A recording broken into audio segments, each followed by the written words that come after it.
Assalamualaikum warahmatullahi wabarakatuh. Nyanggakeun ieu nazam singkat Isra wal Mi'raj Sayyiduna wa Maulana Muhammad sallallahu alaihi wasallam. Nuju tanggal 7 likur bulan Rajab nu kacatur, nurut kaul anu masyhur Kangjeng Nabi teh disaur dipapaku malaikat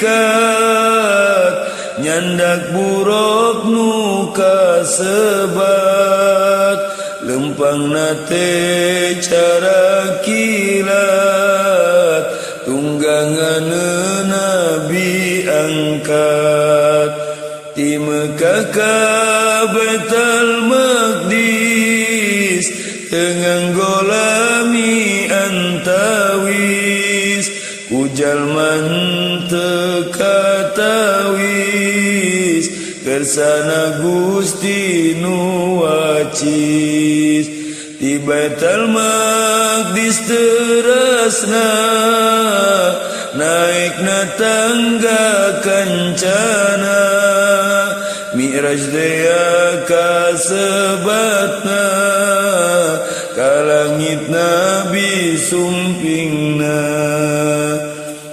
7 langit sadayana jeung arsy nu pangluhurna disumpingan sadayana katut surga narakana Kangjeng Nabi ditimbalan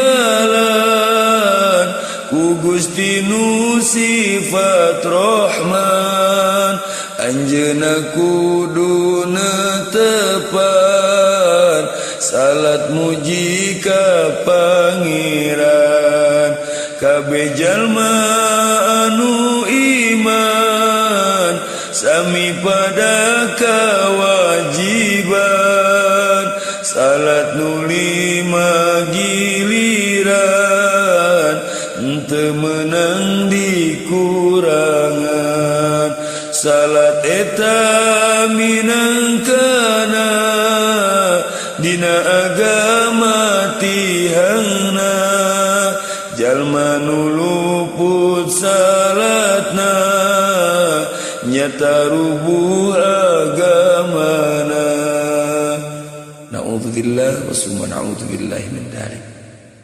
Mugia al-fakir oge urang sadayana sing tiasa janten jalmi-jalmi ahli salat anu sakumaha tugas ti Allah Subhanahu wa taala ketika Sayyiduna wa Maulana Muhammad sallallahu alaihi wasallam diisrokeun jeung dimi'rajkeun. Amin Allahumma amin.